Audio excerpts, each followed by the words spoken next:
제가 좋아하는 노래들 중에 아마 여러분도 좋아할 수 있는 노래일 텐데 20세기 최고의 포크 듀오라고 부르는 세계적인 그 듀오 가수죠.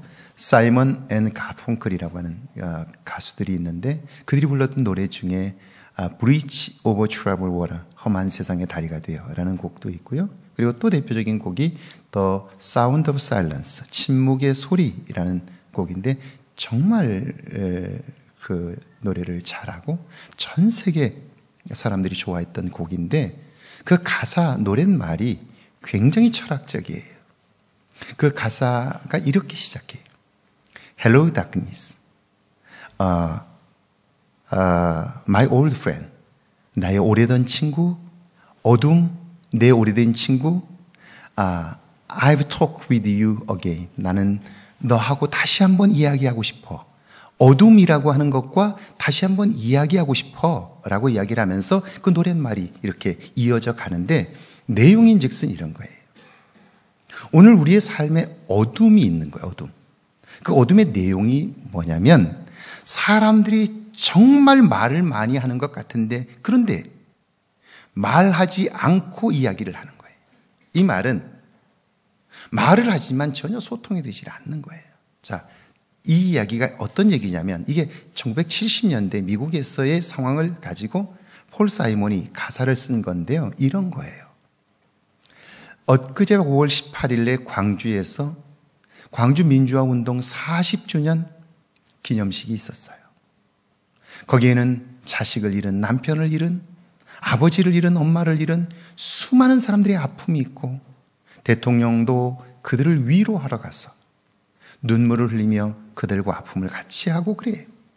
그런데 그 시간에, 똑같은 시간에 국립현충원에는 이 광주 사태는 저 김대중과 빨갱이들이 간첩이 합작해가지고 벌인 사건이라고 주장하는 사람들이 있는 거예요. 똑같은 사건을 경험했는데 전혀 다른 이야기들을 하고 있는 거예요. 왜 이런 일들이 벌어질까 하는 거죠. 말하지 않고 이야기하고 귀 기울이지 않고 듣는 거예요. 그러니까 듣기는 듣지만 귀를 기울이지 않고 들으니까 그 사람이 아무리 이야기를 해도 내 귀에는 들리지 않는 거예요. 침묵처럼 들리는 거예요. 아무 소리가 없는 것처럼 들리는 거예요. 그리고 공감할 수 없는 노래를 쓰고 있다는 거예요. 악기 소리도 요란하고 가수가 노래도 시끄럽게 부르는 것 같은데 그런데 전혀 공감이 되지 않는 거예요. 그냥 울리는 꽹과리처럼 들리는 거예요. 이게 오늘 우리가 사는 삶이고 그것을 폴 사이먼은 어둠이라고 말하면서 그 어둠의 내용이 뭐냐면 침묵의 소리들이다 이렇게 이야기를 하는 거예요. 사이먼 가펑클의 노래를 제가 이야기하려고 한 건 아니고요. 오늘의 주제가 나를 이긴 자들의 기적이에요. 다시 말하면 서로 협력해서 하나님의 일을 이룬다. 이게 하나님의 사람들이 살아가는 방법들인데 그런데 폴 사이먼이 썼던 이 The Sound of Silence, 침묵의 소리라고 하는 곡의 내용과 맞고요. 그리고 제가 그 포레스타일라라고 하는 JTBC 음악 예능의 그 팬텀 싱어 2에서 우승한 팀인데요. 이 팀이 이 노래를 불렀는데 여러분이 가사를 보면서 이들이 부르는 노래를 들었으면 좋겠는데 이 사중창 크로스오버 4인 그룹은요. 가장 중요한 게 뭐냐면 누가 한 사람이 잘하는 것보다 더 중요한 건 자기 소리를 내지 않고 4명의 목소리 속에서 조화를 이루는 거예요. 이 조화가 이루어지지 않으면 절대로 아무리 잘 부르는 4명이 갖다 놨다 해도 그건 그룹이 되질 못해요. 그러니까 목소리를 크게 내는 건 중요하지 않아요. 옆 사람과 어떻게 소리를 잘 조화를 이루는가. 이게 결국 4인조 그룹의 가장 아름다운 멋이고 실력인데요. 제가 이야기했던 내용, 오늘 우리가 사는 이 삶은 어둠 속에 있다. 근데 그 어둠이 왜 온 거냐면 바로 침묵의 소리들 때문인데 말해도 그것이 전혀 들리지 않고 들을 수 없고 말하지 않고 이야기를 하고 공감할 수 없는 노래들을 부르기 때문이다. 이게 오늘 우리들의 이야기예요. 그래서 우리의 삶은 외롭다고 느끼는 거죠. 마음을 같이 하지 않으면, 오늘 포레스텔레를 통해서 화음이 어떻게 이루어지는지, 내 소리를 어떻게 절제하고 다른 사람의 소리를 듣고 같이 소리를 모을 때 어떤 아름다운 소리들이 나는지, 4명이 부르지만 한 사람이 부르는 것처럼 소리가 나는데요, 그 아름다움을 한번 느껴볼 수 있으면 좋겠습니다. 네.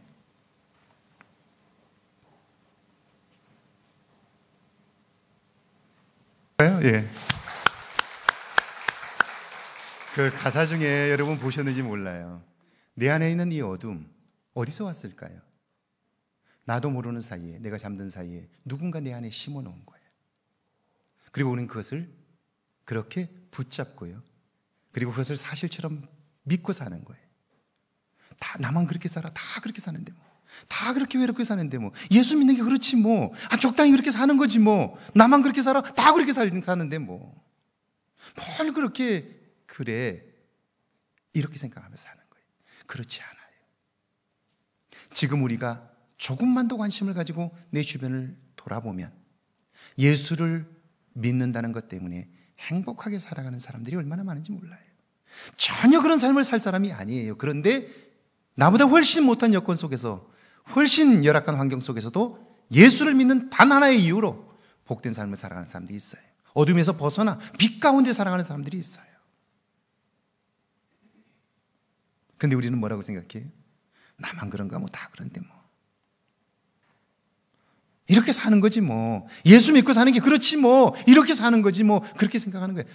그렇지 않아요.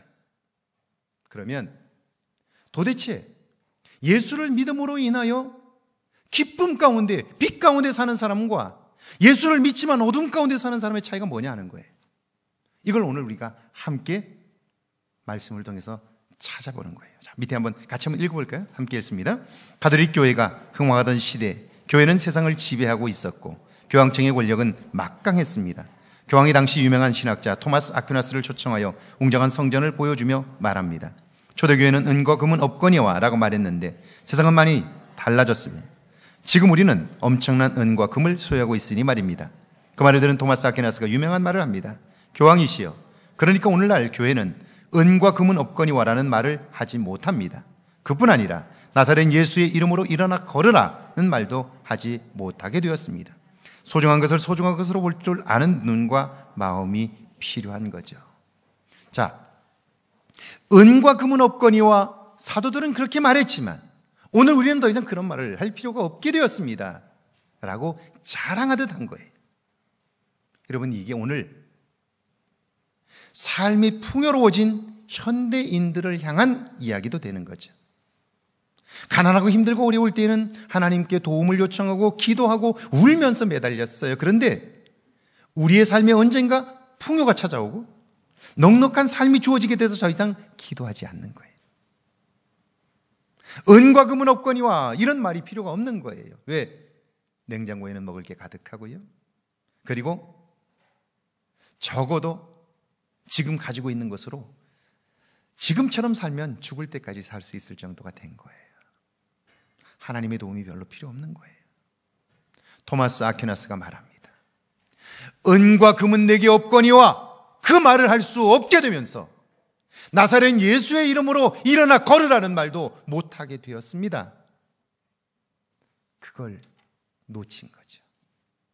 그가 교황이라 할지라도, 그가 누구라 할지라도 놓친 이것을 보지 못하는 거예요. 오늘 예수를 믿는 우리들이 놓친 것은 무엇이냐는 거예요. 머리로는 알고 있는데 우리의 삶에서 놓쳐버린 것들, 나도 모르는 사이에 내 안에 심겨진 어두움을 그냥 그대로 받아들이고 그걸 붙잡고 살아가는 것은 아니냐 하는 거예요. 결론적으로 말하면 우리는 신앙생활을 하지만, 전능하신 하나님을 믿지만 우리의 삶에는 가장 소중한 것을 놓치고 살고 있지 않느냐 하는 것입니다. 자, 그래서 기적이라고 하는 것은 합작품이에요. 밑에 한번 읽습니다. 함께 읽습니다. 교회는 혼자 자라는 사람들의 모임이 아니라 함께 더불어 자라는 사람들의 모임이어야 합니다. 왜냐하면 교회 안에서 이루어지는 모든 일들은 하나님과 함께 하지 않으면 시끄럽고 분란이 생기기 때문입니다. 자, 하나님과 함께 하지 않으면 교회 안에서 하는 모든 일들은 혼란스럽고 분란이 생겨요. 왜 그런 줄 아세요? 우리가 아는 말씀처럼 마태복음 18장에서 예수님께서 이렇게 말씀하세요. 내 이름으로 두세 사람이 모인 곳에 나도 그들 중에 있다, 이렇게 말해요. 두 사람이 함께 모였는데 이 사람이 말을 하면 이 사람이 알아듣지를 못해요. 이 사람이 힘들다고 이야기를 하는데 이 사람은 전혀 느끼질 못해요. 이 사람은 기쁘다고 말하는데 이 사람은 그 사람을 오히려 비난해요. 이건 두 사람이 아니죠. 이건 한 사람이지 두 사람이 아닌 거예요. 그러니까 두 사람이 아니기 때문에 그들과 함께 계시는 주님을 경험할 수 없게 되는 거죠. 이걸 좀 더 사도 바울은 아주 구체적으로 고린도 전서와 후서에서 이렇게 말해요. 우리가 하나님과 함께 일하는 자다. 우리는 하나님의 동역자다, 이렇게 말해요.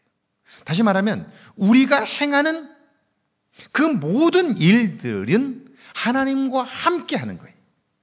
하나님이 주시는 힘으로 하고 하나님이 주시는 지혜로 하는 거예요. 그런데 우리가 하나님과 함께 동행할 수 없기 때문에 두 사람이 있어도, 세 사람이 있어도, 10사람이 있어도, 100사람이 있어도 결코 하나가 되지 못하니까 주님은 그들 사이에 계실 수 없고, 그들이 함께 하시는 하나님을 의식하지 않기 때문에 하나님의 능력도 하나님의 일들도 행할 수 없게 되는 것이죠. 그리고는 나도 모르는 사이에 내 안에 들어와 자리를 잡은 확신이 하나 있어요. 그게 뭐냐면 예수 믿는 게 다 그렇지 뭐. 기적을 이야기하면 그것은 성경에나 있는 이야기지, 이렇게 생각하는 거예요. 그리고 누군가가 내가 하나님을 만났다고, 내 삶이 달라졌다고, 내 삶이 너무나 기쁘다고 말하면 저건 신비주의자인가 봐, 저 무슨 어디 이상한 데 갔다 왔나 봐, 이렇게 얘기를 하는 거예요. 여러분 가만히 한번 생각해 보세요. 내 속에서 주체할 수 없는 기쁨이 없이 순교의 자리에 갈 수 있을까요? 내 목숨을 내어놓고 기쁘게 천사의 얼굴로 죽을 수 있을까요? 내 목숨을 내어놓을 수 있는 힘 어디서 올까요? 내 안에 주체할 수 없는 기쁨이 있기 때문이에요. 영원한 생명에 대한 확신이 있기 때문이에요. 그런데 우리 속에는 나도 모르는 사이에 언제부터인가 내 안에 잘못된 확신이 들어왔어요. 자리를 잡았고 내 몸과 내 영혼과 그리고 내 육체를 지배하고 있어요. 피곤하면 어떻게 해야 돼요? 쉬어야 된다고 생각해. 그런데 쉬어봤잖아요. 피로가 풀리던가요? 안 풀려요. 그러면 이젠 깨달아야 되잖아요. 지금 우리가 겪고 있는 이 피로는 쉼이 없어서가 아니에요. 이것은 우리를 지으신 하나님으로부터 새 힘을 공급받지 못하기 때문이에요.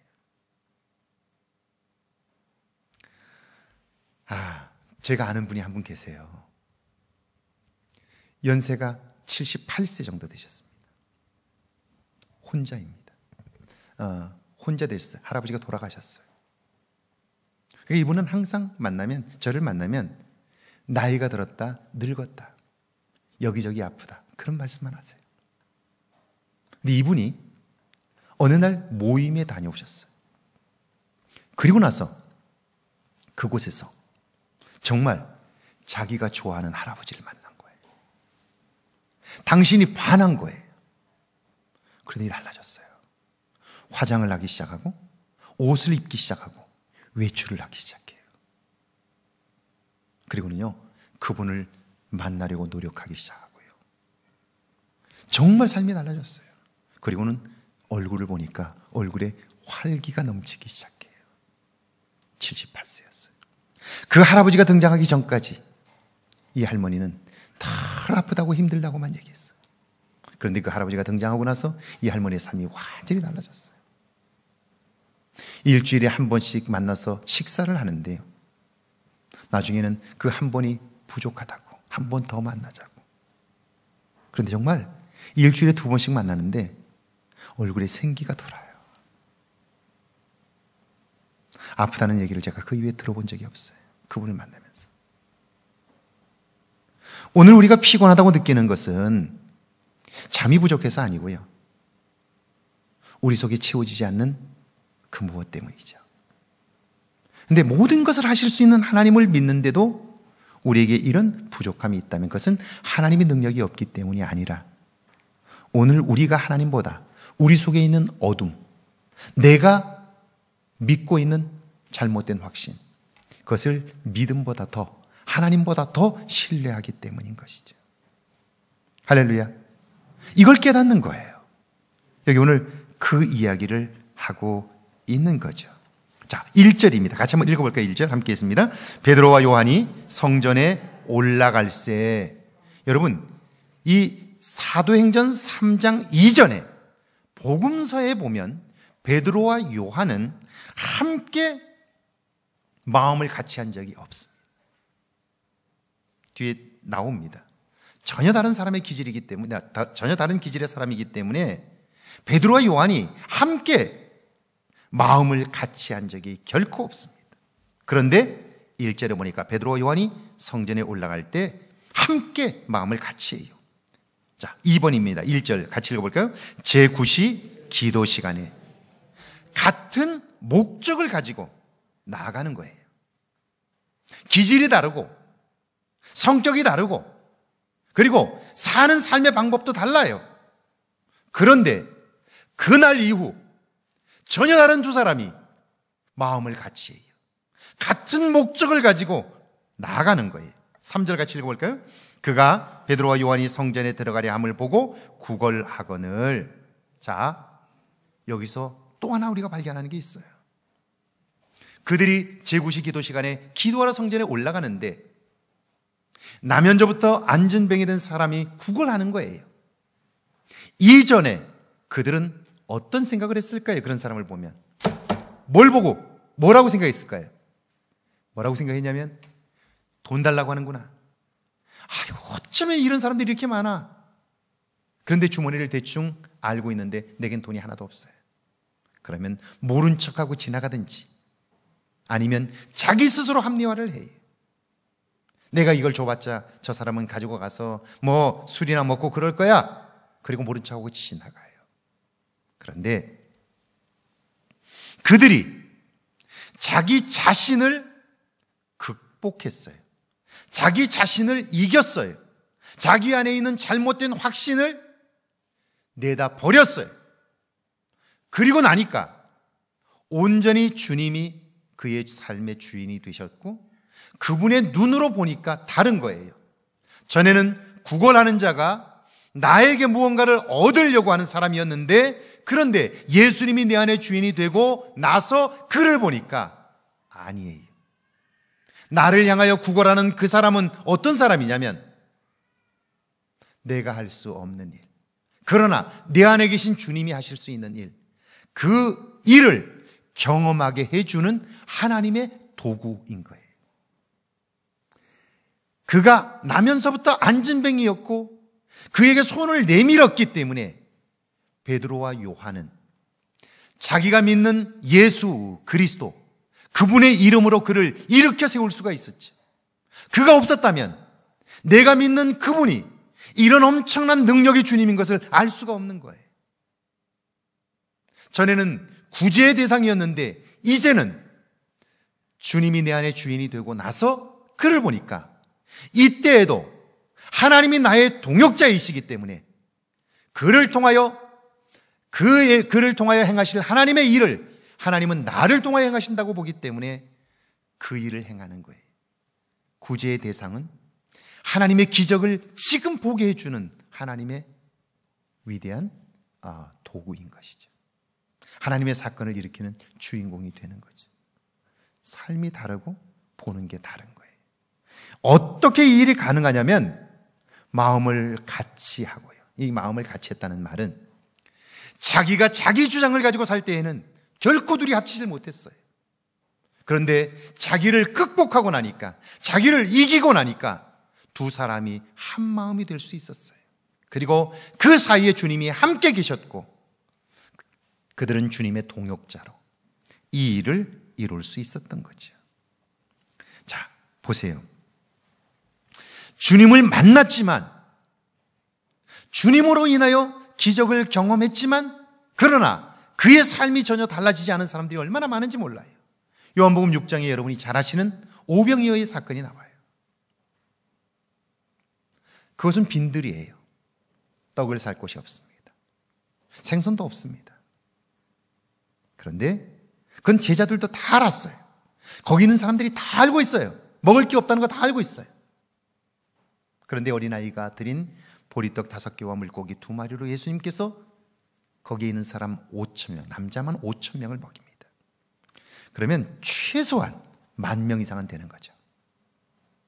그런데 보세요. 그 보리떡과 물고기를 먹은 사람들이 최소한 10,000명은 넘는데, 그런데 그 중에 누구 하나, 이 떡이 어디서 왔습니까? 내가 알기로 생선은 없었는데 이 생선이 어디서 왔습니까? 묻는 사람이 한 사람도 없어요. 왜 그럴까요? 거기에 그렇게 많은 사람이 있는데 그들이 예수님의 말씀을 들었고 예수님 행하신 기적을 보았는데 왜 그들은 예수님께 묻지 않을까요? 아무도 묻지 않아요.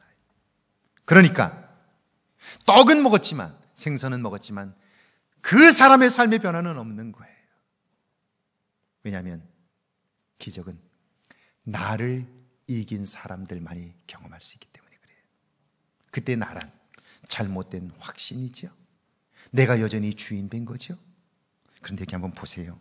베드로와 요한 전혀 다른 기질의 사람입니다. 밑에 한번 같이 읽어볼까요? 함께 했습니다. 성경을 보면 베드로와 요한은 전혀 다른 성향을 가졌습니다.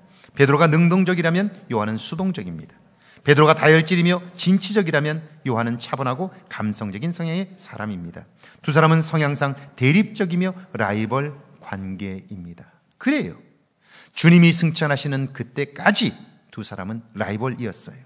전혀 다른 성질의 사람들이었기 때문에 대립적이었어요. 자, 1번에 보면 베드로와 야고보의 형제 요한 외에 아무도 따라옴을 허락지 아니하시고, 제가 왜 예수님께서 이 세 사람을 데리고 가셨을까를 잘 살펴보니까, 복음서에 보니까 특별히 사랑해서 그런 것도 있지만 둘을 놔두면 요한과 베드로는 12명의 제자들 중에 딱 절반 갈라서 그들의 대표 주자격이에요. 그래서 예수님은 이 베드로와 요한을 함께 데리고 다니셨어요. 왜? 둘이 놔두면 둘이 서로 갈등을 생기면서 소위 패거리를 만들어요. 그래서 전체를 다 갈등 구조로 만들어 가요. 꼭 예수님께서 데리고 다니셨어요. 회당장 딸의 죽음 현장에 세 사람을 데리고 가셨어요. 이번에 보면 여세오에 예수님께서 베드로와 야고보와 그 형제 요한을 데리시고 따로 높은 산에 올라가셨더니 변화산상에 가실 때에도 이 세 사람을 데리고 가셨어요. 그런데 근본적으로 제자들 사이에서는요, 3번이죠. 같이 한번 읽어볼까요? 함께 했습니다. 제자 중에서 누가 크냐는 변론이 일어나니. 자, 누가 크냐라고 할 때 이 이야기는요, 서로 두 사람, 12명인데 두 사람도 마음을 합치지 못하는 거예요. 서로 자기가 더 크다고 주장하는 거예요. 그러니까 사람은 12명이지만 결코 주님이 그들 속에 함께 계실 수가 없는 거예요. 두 사람이라도 마음을 맞추어야 그 가운데 주님이 계시고 그 주님을 중심으로 자기를 극복하면 우리와 함께 하시는 하나님을 경험하며 그의 삶이 달라질 텐데, 숫자가 아무리 많아도 주님을 중심으로 하지 않으면 자기를 극복할 수 없는데, 그들은 여전히 아무리 많은 사람이 있어도 두 사람이 마음을 맞추지 못하니까 그들은 하나님을 의식하지 못하고 하나님이 그들을 통해서 역사할 수 없게 되는 것이죠. 그런데 여기 보면 이 나머지 제자들이 누가 크냐는 변론이 일어날 때 그 누가복음 9장 앞뒤를 보면 전후에 베드로와 요한이 등장해요. 다시 말하면 베드로와 요한도 이 갈등의 배후에서 이 갈등을 조장하고 자기 역시 이 갈등의 한 축을 이루고 있었다 하는 거예요. 대립하는 거죠. 4번입니다. 같이 한번 읽어볼까요? 함께 읽습니다. 이에 베드로가 그를 보고 예수께 여짜오되 주님, 이 사람은 어떻게 되겠사옵나이까? 이 무슨 말이냐면 예수님께서 요한복음 21장에서 베드로에게 물으시죠. 내가 나를 사랑하느냐? 3번 물으셨어요. 마지막 3번째 사랑하느냐 물으시니까 베드로가 걱정되어서 주님 모든 것을 아시오매 내가 주님을 사랑하는 줄 주님께서 아시나이다 하자 예수님께서 내 양을 먹이라 이렇게 말씀하세요. 그리고 나서 예수님은 베드로에게 이렇게 말씀하세요. 내가 젊어서는 스스로 띠띠고 내가 원하는 대로 다녔거니와 내가 늙어서는 남이 내게 띠띠우고 네가 원치 아니하는 곳으로 데려가리라. 그 다음 요한은 그 말씀에 대한 설명을 붙여놨는데요. 이것은 베드로가 어떠한 죽음으로 하나님께 영광을 돌릴 것을 말씀하십니다. 이렇게 적어놨어요. 자, 베드로는 자기가 영광스러운 죽음으로 마지막 하나님께 영광을 돌릴 것이다 라고 하는 이야기를 듣자마자 알겠습니다, 주님. 그런데 저 요한은 어떻게 될 것입니까? 라고 물어요. 비교하는 거예요. 나는 그런데 저자는 어떻게 됩니까? 이 속에는 내가 저자보다는 나아야 한다는 생각이 있는 거죠. 저자는 어떻습니까? 이런 생각이 있는 거죠. 이 마음을 가지고 있는 한 아무리 시간이 오래 지나도 1000만년이 지나도 두 사람은 하나 될 수 없는 거죠. 교회 안에 이 마음을 가진 사람들이 얼마나 많은지 몰라요. 우리 교회, 이 교회를 수십 년 다녔어요. 그런데 과연 내가 이 안에서 마음을 나누고 같이 기도하며 하나 된 사람이 몇 명이나 있는지를 한번 생각해 보세요. 얼마를 다녔느냐는 중요하지 않아요. 왜냐하면 하나님이 행하시는 기적은 함께 협력할 때 나타나기 때문이죠. 할렐루야. 교회라는 이름 자체가 그래요. 교회라는 말의 뜻이 부르심을 입은 사람들의 모임이에요. 모임. 한 사람 한 사람의 모임이 아니고 함께한 그리스도를 중심으로 함께한 사람들의 모임이에요. 그런데 내가 중심이 되어 있다면 아무리 많이 모여도 그것은 교회가 아닌 거죠. 오늘날 그리스도를 중심으로 모인 모임들이 아니기 때문에 교회는 너무나 소란스럽고 교회는 너무나 어지럽고 교회는 아무런 힘을 발휘할 수 없게 되는 거죠. 여러분, 콘크리트를 할 때 들어가는 게 뭐냐면 모래, 자갈, 그리고 뭐 들어가죠? 찹쌀? 세멘트, 그죠? 모래가 나는 너하고 싫어. 난 절대 너하고 섞이기 싫어. 그래가지고 모래가 옆에 있는 모래와 섞이지 않겠대요.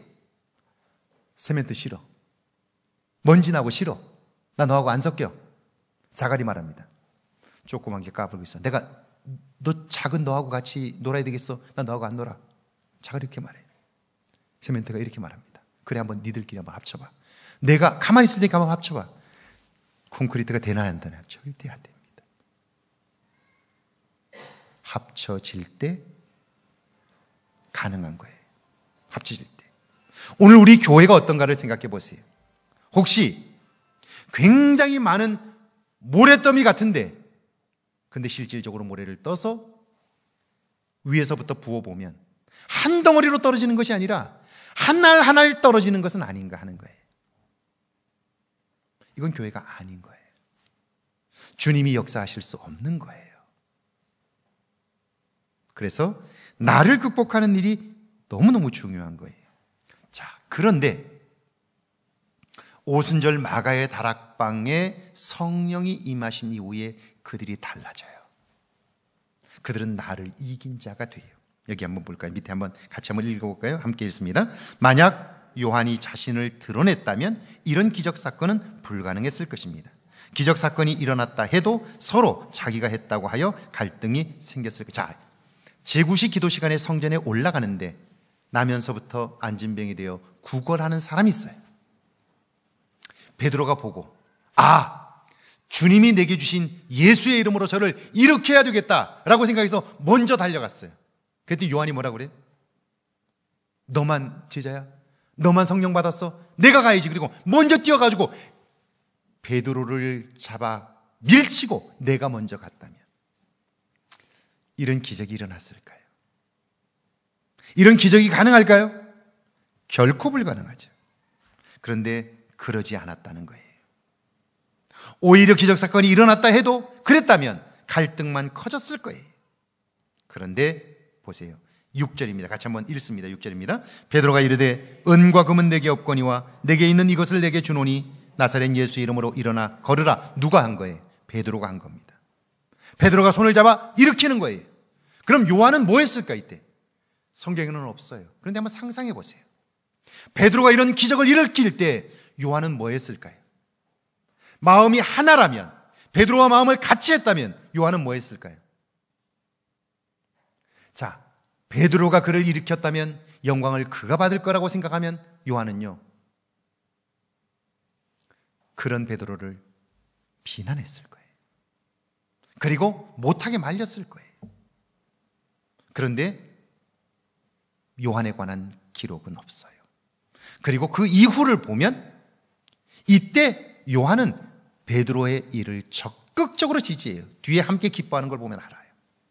그러면 상상해 보세요. 베드로가 안진뱅이를 일으킬 때 요한은 뭐 했을까요? 뭐 했을까요? 그가 주님의 이름으로 그 일을 행할 수 있도록 중보했을 거예요.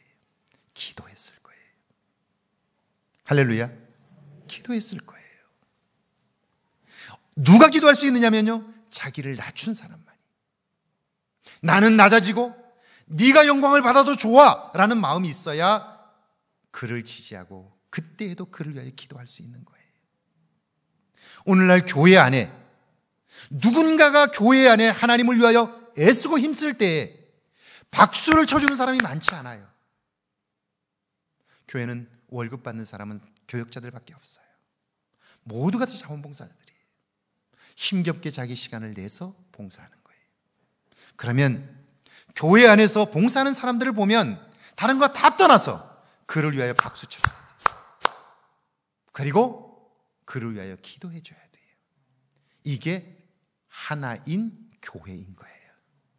아멘이시죠? 그리고 그 관계를 통해서 교회에 하나님의 역사가 나타나는 거예요. 요한은 베드로보다 항상 낫다고 생각한 사람이었어요. 자기가 훨씬 우월하다고 생각했던 사람이었어요. 그런데 그날 이후에 그는 달라졌어요. 동의하며 중보해요. 7절 한번 같이 읽어볼까요? 함께 읽습니다. 오른손을 잡아 일으키고 기니 발과 발목이 곧 힘을 얻고 일어났어요. 그리고 걷기 시작하는 거예요. 자, 이때 눈앞에서 요한이 베드로가 기적을 일으킨 걸 본 거예요. 이때 요한은 뭐 했을까요? 이때 요한은 뭐 했을까요? 박수 쳐줬을 거예요. 베드로 대단해. 말씀대로 사는 네가 대단해.